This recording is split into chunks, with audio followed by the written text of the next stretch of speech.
नमस्कार दोस्तों, नमस्कार। मेरी आपसे एक ही रिक्वेस्ट है, वीडियो देखने से पहले चैनल को सब्सक्राइब ज़रूर करो। ये मेरा ज़रूर काम करना।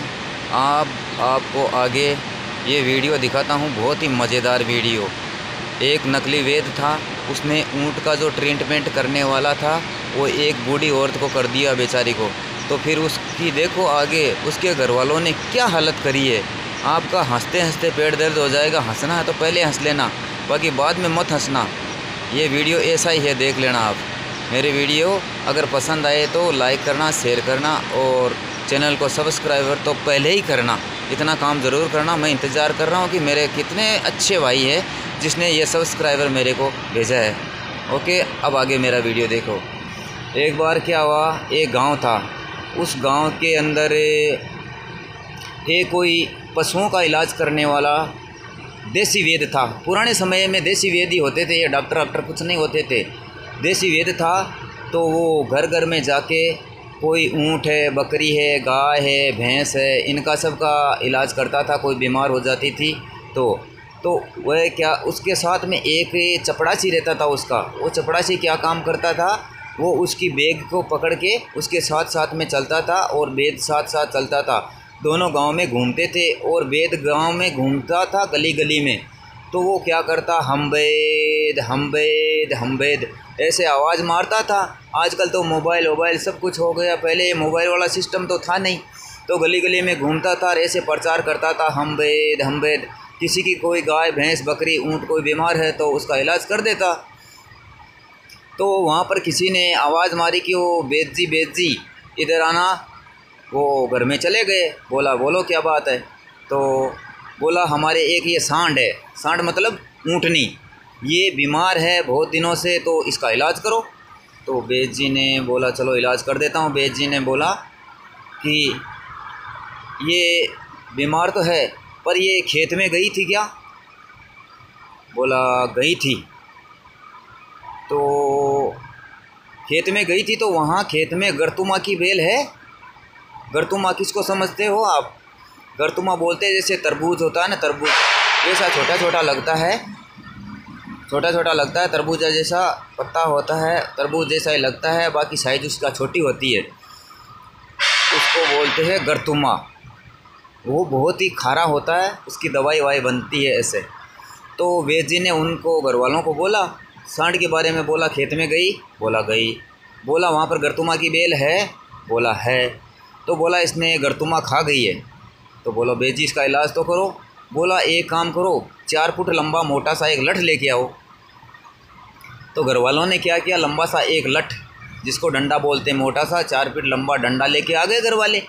डंडा लेके आ गए तो फिर क्या हुआ, वैद्य जी ने ऐसे पकड़ा डंडा और जो ऊँटनी जो सांड बैठी थी उसके गर्दन में ज़ोर से डंडा मारा। इतने में वो सांड ने क्या किया, ऐसे मुंह फाड़ा, ज़ोर से मुंह फाड़ा। तो और गर्दन में लगी उधर से ज़ोर से उसने मुंह फाड़ा, तो वो क्या हुआ, अंदर जो गरतुमा फंसा हुआ था गले में वो निकल के बाहर आ गया। सांड का इलाज हो गया। तो घर वालों ने बोला कि अच्छा इलाज कर दिया आपने, तो चलो ये आपका पैसा ले लो। ऐसा लेकर के वैद्य जी रवाना हो गए और वैद्य जी के साथ में उसका चपरासी भी रवाना हो गया।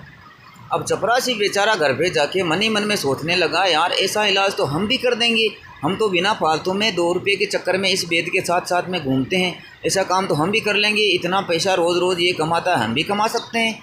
तो इसलिए है ना, देखा देख करो मत कोई, सैन गुरा की गम न्यारी भाई रे। तो किसी की नकल नहीं करना चाहिए, उसकी करामात देखनी चाहिए, कौन क्या उसमें ताकत है। फिर उस चपरासी ने ऐसा ही किया, वो भी एक बैग ले लिया। बैग ले करके उसमें वो दवाई पानी कुछ रखना है, वो देसी दवाइयाँ जड़ी बूटियाँ रख लिया और उस वैद्य जी को छोड़ दिया और अकेला वैद्य बन गया। वैद्य बन के वो क्या हुआ, फिर दूसरे गांव में चला गया। दूसरे गांव में जा कर के बोला, हम वैद्य करता करता गली गली में घूम रहा था। तो एक घर में क्या हुआ, एक घर में कोई बूढ़ी औरत बीमार थी। बूढ़ी औरत बीमार थी तो घर वालों ने आवाज़ लगाई, बोला, इधर आओ वैद्य जी, इधर आओ। बोलो, क्या हुआ? क्या, हमारी ये बूढ़ी माँ है, ये बीमार है, इसका इलाज कर दो। बोलो कर देंगे। अब चपरासी का दिमाग इतना नहीं लगाया उसने कि वो पशुओं को दवाई देता था, ये औरत है, फिर उसका दिमाग काम नहीं किया। उसने बोला कर देंगे इलाज। पागल आदमी था, बोला कर देंगे इलाज। ठीक है, तो चपरासी ने बोला ये खेत में गई थी क्या? तो घर वालों ने बोला यार बेद जी क्या दिमाग ख़राब है, ये तो उठ ही नहीं सकती है, खाट ही नहीं छोड़ रही है, ये खेत में कहाँ से जाएगी? तो बोला तुम्हारे को इलाज करवाना तो मैं जैसे जैसे बोलता हूँ वैसे वैसे हाँ भरते जाओ मेरी बात में, नहीं तो मैं इलाज नहीं करूँगा। तो घर वालों ने बेचारे उनको क्या हुआ, वो बूढ़ी औरत को मेरी माँ का इलाज करवाना था, तो उसने बोल दिया हाँ खेत में गई थी। बोला वहाँ पर गर्तों माँ की बेल है। वो बूढ़ी औरत के 3 बेटे थे, तो उनका दिमाग मन में घूम रहा है यार ये वेद है कि या जानवर है कोई। बोला यार वेद जी आप कैसी बातें करते हो? कैसी वैसी नहीं है, क्यों कुछ नहीं है, आपको इलाज करवाना तो मैं जैसे जैसे बोलता हूँ वैसा बोलो, यश करो, नहीं तो तुम्हारा इलाज नहीं होगा माँ का। तो बोला चलो ठीक है कोई बात नहीं। तो बोला खेत में गई थी? बोला गई थी। तो वहाँ पर गर्तुमा की बेल है? क्यों है? तो बोला इसने गर्तुमा खा लिया इसलिए इसकी तबीयत बिगड़ गई है। तो बोला अब क्या करोगे वेद जी? अब क्यों मोटा सा 4 फीट लंबा लठ लेके आओ। उसने उस वेद की नकल कर लिया, 4 फीट लंबा लठ मंगा लिया। अब वो उसके डोकरी के बेटे थे, उनका कलेजा अंदर से धक धक कर रहा था, ये क्या करेगा यार। 4 फीट लंबा लठ मंगा करके वो वेद जी ने पकड़ के बूढ़ी औरत के गर्दन में मारा, झट। बूढ़ी औरत गिर गई, धड़ाम गिर गई। तो क्या हुआ, वो तो मरने वाली थी, ऐसे ही जाने वाली थी, उसके गर्दन में लठ पड़ा ज़ोर से, तो वो तो रामपुर चली गई भगवान के पास में। उसके बेटे थे, उनको गुस्सा आ गया, बोला वेद जी तुमने बहुत बुरा अन्याय कर दिया, हमारी माँ तो ऐसे ही मरने वाली थी पर आपने इसको जल्दी मार दिया, अब तुम्हारे को सज़ा देंगे। गांव वाले इकट्ठे हो गए, सब पकड़ लिया, मारो मारो मारो। कोई समझदार आदमी था, बोलो रे इसको क्या मारोगे, ये तो ऐसे ही बिना दिमाग का बिना अक्ल का आदमी है, अपनी माँ तो है वो मरने वाली थी, चलो 2 महीना बाद में मरेगी या आज मर गई तो कोई बात नहीं है, इसको सज़ा दे दो। तो बोलो इसको सज़ा क्या दो, ये मर गई तो इसका जो मौसर का पैसा वो पूरा देना पड़ेगा। तो वो बोला यार मेरे पास तो पैसा वैसा तो कुछ है नहीं, गरीब आदमी हूँ।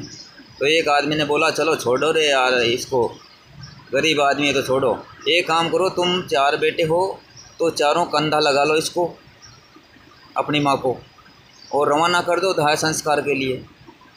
ये जो वेद है इसकी सज़ा एक ही है। जून का महीना था, गर्मी के दिन थे, वो गर्मी खतरनाक पड़ रही थी। तो बोला वो जो दाह संस्कार के लिए जो एक हांडी होती है, हांडी में आग डाल करके लेके जाते हैं ना, तो बोला एक काम करो 4 कांधे अपने बेटे हैं ये बन जाएंगे। ये जो वेद है इसको एक काम करो, ऊपर से वेद को टकला कर दिया, उसका बाल काट दिया पूरा का पूरा, ऊपर से टकला कर दिया और कपड़ा वपड़ा सब खुला दिया, नीचे वो तम्बल बांध दिया, लुंगी बांध दिया और एक हांडी थी, हांडी में आग डाल दिया और हांडी को वो रस्सी बांध करके उसके गले में लटका दिया वेद के, और बोला हम आगे आगे चलते हैं, पीछे पीछे चलो तुम। तो वो हांडी थी वो वेद जी के यहाँ कलेजे पे टकरा रही थी, गले में डाली हुई थी आग की हांडी, वो कलेजे के टकरा रही थी, बिल्कुल टच थी। अब वो शमशान घाट बहुत ही लंबी दूरी 2-3 किलोमीटर पर दूर था, वो जून का महीना था, वो गर्मी थी, जा रहे थे चलते चलते वेद जी का यहाँ से हालत ख़राब हो गई, क्यों मज़ा लिया हुआ आदमी था, ऊपर से बाल काटा हुआ, इतनी गर्मी में जान निकल गया, टकला जल गई और वो नीचे कलेजे में वो हांडी आग की, वो उसकी हालत कर रही थी ख़राब, वहाँ से कलेजा उसका पूरा जल रहा था, चिल्ला रहा था ज़ोर ज़ोर से, बार बार कर रहा था। तो गांव वालों ने सोच लिया बेटे तुम्हारा यही इलाज है, यही सज़ा है, तुमने बूढ़ी औरत को मारा ना, इसकी सज़ा है ये। तो ऐसा काम हुआ भैयो, क्यों देखा देख करो मत कोई, सैन गुरा की गम न्यारी, किसी की नकल मत करो, पहले उसको सोचो समझो कि क्या है क्या नहीं है। बिना सोचे समझे किसी की नकल करोगे न तो हालत ख़राब हो जाएगी। इसलिए वो वैद जी ने तो उनके पैर में पड़ गए और बोला, गांव वालों के बोला, मैं ऐसा ज़िंदगी में वैद कभी नहीं बनूंगा, कभी किसी को दवाई नहीं दूंगा। तो उसने तो कसम खा लिया और बोला, चलो आज के बाद ध्यान रखना, ऐसा उल्टा पुल्टा काम मत करना। वो तो आग की हांडी वहाँ रख के तालाब किनारे शमशान घाट के पास और वहाँ से भाग गया। उसके बाद में आज तक वो आदमी दिखा नहीं, पता नहीं कहाँ है। दोस्तों, मेरा वीडियो पसंद आए तो इसको लाइक करो, शेयर करो और सब्सक्राइबर ज़रूर करो और कमेंट में ज़रूर लिख के भेजना। Okay, bye bye, thank you, Ram Ram. Subscriber ज़रूर करना मेरे दोस्तों। Okay, bye bye.